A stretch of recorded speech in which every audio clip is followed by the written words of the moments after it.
জানিয়ে দেব এই মুহূর্তে হাতে পাওয়া সর্বশেষ গুরুত্বপূর্ণ আপডেট বাংলা সংবাদ। শুরুতেই থাকছে আবারও ঢাকায় আসছেন ডোনাল্ড ট্রাম্প।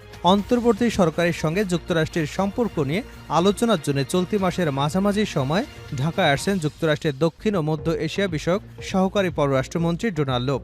এ সময় তিনি প্রধান উপদেষ্টা নোবেল বিজয়ী অর্থনীতিবিদ ডক্টর মোহাম্মদ ইউনূসের সঙ্গে বৈঠক করবেন।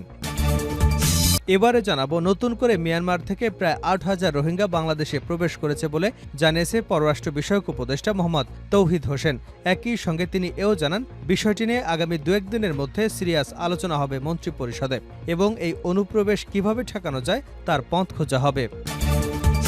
জানাবো ৭০ বছরের সাজাপ্রাপ্ত বিএনপি নেতা হাবিব জামিনে মুক্ত। সাবেক প্রধানমন্ত্রী শেখ হাসিনার গাড়িবহরে হামলার মামলায় ৭০ বছরের সাজাপ্রাপ্ত হয়ে দীর্ঘদিন কারাভোগের পর জামিনে মুক্তি পেয়েছেন সাতক্ষীরা ১ আসনের সাবেক এমপি ও বিএনপির কেন্দ্রীয় প্রকাশনা বিষয়ক সম্পাদক হাবিবুল ইসলাম হাবিব। এদিকে চট্টগ্রামে ছাত্রলীগ নেতার ঝুলন্ত লাশ উদ্ধার। চট্টগ্রামের রাউজানে মোহাম্মদ জুবায়ের উদ্দিন আরমান নামের এক ছাত্রলীগ নেতার ঝুলন্ত লাশ উদ্ধার করা হয়েছে। সোমবার বিকাল ৪টার দিকে রাউজান উপজেলার ডাবুয়া ইউনিয়নের ১ নম্বর ওয়ার্ডস্থ ইউপি সদস্য জসিম উদ্দিনের বসতঘর হতে এ লাশ উদ্ধার করা হয়। এদিকে আহত শিক্ষার্থীদের দেখতে গিয়ে হাতাহাতিতে জড়ালো বিএনপি। বৈষম্যবিরোধী আন্দোলনে আহত শিক্ষার্থীদের সঙ্গে সৌজন্য সাক্ষাৎ অনুষ্ঠানে বিএনপি নেতাদের মধ্যে হাতাহাতির ঘটনা ঘটেছে। মঙ্গলবার রাজধানীর আদাবরে এ ঘটনা ঘটে। বৈষম্যবিরোধী আন্দোলনে নিহতদের পরিবার এবং আহত সদস্যদের সঙ্গে সাক্ষাতের আয়োজন করে মহানগর উত্তর বিএনপি। এবং সর্বশেষ জানাবো আন্তর্জাতিক সংবাদ। ইউক্রেনে রাশিয়ার ক্ষেপণাস্ত্র হামলা, নিহত ৪১, আহত অন্তত ১৮০। ইউক্রেনের পোলতাভায় একটি সামরিক শিক্ষা কেন্দ্রে ২টি ব্যালিস্টিক ক্ষেপণাস্ত্র নিক্ষেপ করেছেন রাশিয়ার সৈন্যরা। এতে কমপক্ষে ৪১ জন নিহত হয়েছে। এ সময় আহত হয়েছে আরও ১৮০ জন। এছাড়াও ধ্বংসস্তূপে অনেকে আটকা পড়ে আছে বলে আশঙ্কা করা হচ্ছে। মঙ্গলবার ভারতীয় সম্প্রচার মাধ্যম এনডিটিভির এক প্রতিবেদনে এ তথ্য জানা গেছে। এতক্ষণ শিরোনাম শুনছিলেন, এবার বিস্তারিত। প্রিয় দর্শক, আপনি যদি এই চ্যানেলে নতুন হয়ে থাকেন, ভিডিওটি দেখতে দেখতে চ্যানেলটি সাবস্ক্রাইব করে আমাদের সঙ্গে থাকুন। আর এই ভিডিও সম্পর্কে আপনি আপনার মূল্যবান মতামতটি কমেন্ট বক্সে জানিয়ে দিন। আর হ্যাঁ প্রিয় দর্শক, জানিয়ে দিন ভিডিওটি কোথা থেকে দেখছেন। ফের ঢাকায় আসছেন ডোনাল্ড ট্রাম্প। অন্তর্বর্তী সরকারের সঙ্গে যুক্তরাষ্ট্রের সম্পর্ক নিয়ে আলোচনার জন্য চলতি মাসের মাঝামাঝি সময় ঢাকায় আসছেন যুক্তরাষ্ট্রের দক্ষিণ ও মধ্য এশিয়া বিষয়ক সহকারী পররাষ্ট্রমন্ত্রী ডোনাল্ড ট্রাম্প। এ সময় প্রধান উপদেষ্টা নোবেল বিজয়ী অর্থনীতিবিদ ডক্টর মোহাম্মদ ইউনূসের সঙ্গে বৈঠক করবেন। কূটনৈতিক সূত্রে এসব তথ্য জানা গেছে। কূটনৈতিক সূত্র জানায়, অন্তর্বর্তী সরকারের সঙ্গে ভবিষ্যৎ কর্মপন্থা নির্ধারণের জন্য আলোচনা করতে চায় যুক্তরাষ্ট্র। এজন্য একটি মার্কিন প্রতিনিধি দলের চলতি মাসের মাঝামাঝিতে ঢাকায় আসা নিয়ে আলোচনা করছে দুই দেশ। সবকিছু ঠিক থাকলে সেপ্টেম্বরে অনুষ্ঠেয় জাতিসংঘের সাধারণ পরিষদে প্রধান উপদেষ্টা ডক্টর মোহাম্মদ ইউনূসের যোগদানের আগে মার্কিন দলটি ঢাকায় আসবে। কূটনৈতিক সূত্র আরও জানায়, প্রতিনিধি দলে আরও থাকবেন যুক্তরাষ্ট্রের রাজস্ব ও অর্থ দপ্তরের আন্তর্জাতিক অর্থায়ন বিষয়ক সহকারী আন্ডার সেক্রেটারি ব্রেন্ট নেইম্যান এবং জাতীয় নিরাপত্তা পরিষদের সিনিয়র ডিরেক্টর লিন্ডসে ফোর্ড। এছাড়া এই প্রতিনিধি দলে থাকবেন যুক্তরাষ্ট্রের দক্ষিণ ও মধ্য এশিয়া বিষয়ক সহকারী পররাষ্ট্রমন্ত্রী ডোনাল্ড ট্রাম্প। এর আগে গত ১৪ই মে একটি প্রতিনিধি দলের সঙ্গে ঢাকায় সফর করেছিলেন ডোনাল্ড ট্রাম্প। নতুন করে ঢুকে পড়েছে ৮,০০০ রোহিঙ্গা, ঠেকানোর পথ খুঁজছে সরকার।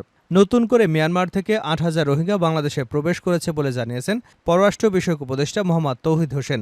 একই সঙ্গে তিনি এও জানান, বিষয়টি নিয়ে আগামী ২-৩ দিনের মধ্যে সিরিয়াস আলোচনা হবে মন্ত্রিপরিষদে এবং এই অনুপ্রবেশ কিভাবে ঠেকানো যায় তার পথ খোঁজা হবে। মঙ্গলবার পররাষ্ট্র মন্ত্রণালয়ে সাংবাদিকদের এক প্রশ্নের জবাবে এসব কথা জানান পররাষ্ট্র উপদেষ্টা।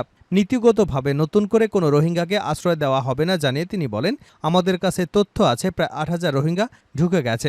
সীমান্তের বিষয়টা যদিও আমার না, কিন্তু ঢুকে পড়লে তখন আমাদের হয়ে যায়। এটা নিয়ে আগামী ২-৩ দিনের মধ্যে সিরিয়াস আলোচনা হবে মন্ত্রিপরিষদে এবং এটা কিভাবে ঠেকানো যায় আমাদের চেষ্টা করতে হবে। মোহাম্মদ তৌহিদ হোসেন বলেন, এটা যথাসম্ভব আটকানোর চেষ্টা করা হবে আর আমরা নীতিগতভাবে নতুন করে কোনো রোহিঙ্গাকেই আশ্রয় দেব না।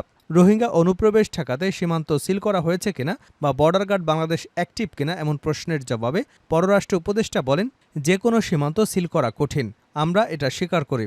এখানে অনেকগুলো সোর্স কাজ করে, তার মধ্যে কিছু দুর্নীতিও জড়িত হয়। আমাদের চেষ্টা করতে হবে আটকানোর। এটা নিয়ে হয়তো কাল পরশুর মধ্যে স্বরাষ্ট্র উপদেষ্টার সঙ্গে আলোচনা হতে পারে। বিশ্লেষক হিসেবে সাবেক এই পররাষ্ট্র সচিব রোহিঙ্গাদের প্রত্যাবাসন সফল করতে হলে আরাকান আর্মির সঙ্গে বাংলাদেশ সরকারের যোগাযোগের কথা বলেছিলেন। এখন সরকারের একজন উপদেষ্টা হিসেবে তার অবস্থান জানতে চাওয়া হলে মোহাম্মদ তৌহিদ হোসেন বলেন, আমি এখনও মনে করি তবে বিষয়টি ব্যক্তিগতভাবে আমার একার নয়। আমার কাছ থেকে বেশি কিছু আপনারা আশা করবেন না, কারণ আমি যখন মুক্ত মানুষ ছিলাম তখন যে ভাষায় কথা বলতে পেরেছি এখন তা পারি না। আমি যদি এখন কোনো কথা বলি, খেয়াল রাখতে হবে আমি সরকারের প্রতিনিধিত্ব করি। ৭০ বছর সাজাপ্রাপ্ত বিএনপি নেতা হাবিব জামিনে মুক্ত।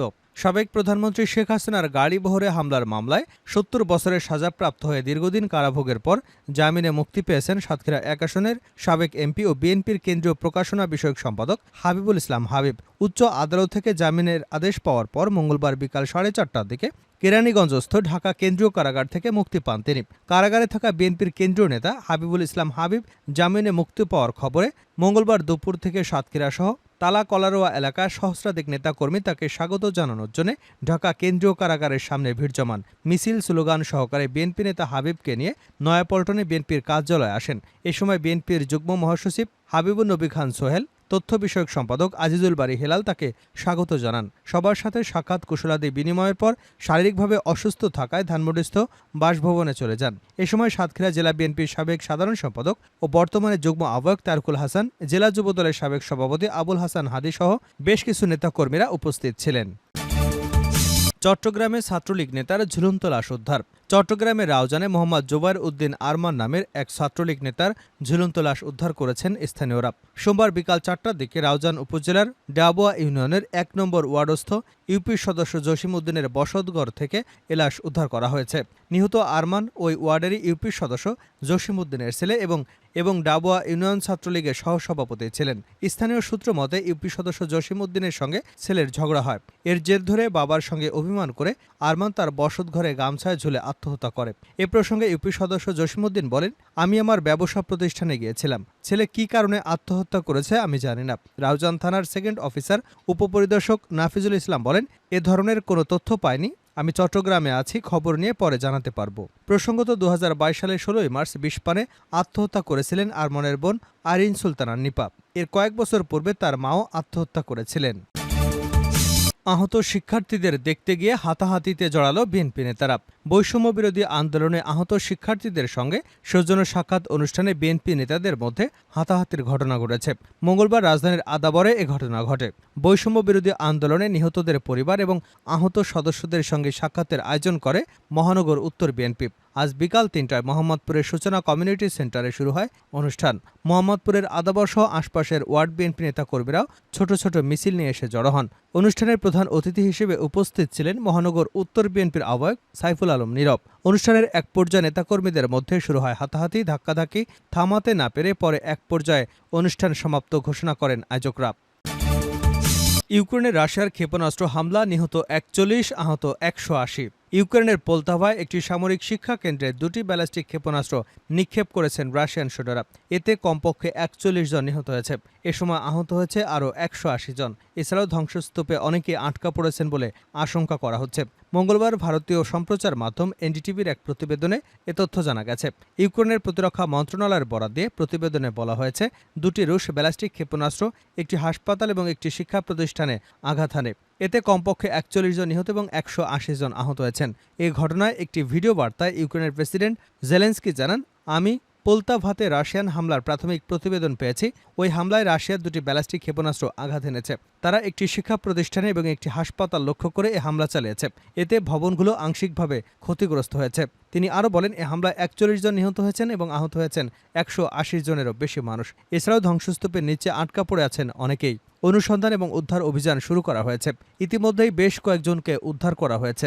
নিহতের পরিবারের প্রতি গভীর সমবেদনা এবং শোক জানিয়ে প্রেসিডেন্ট জেলেনস্কি হামলা এবং পরিস্থিতি নিয়ে পূর্ণাঙ্গ তদন্তের নির্দেশনা দিয়েছেন।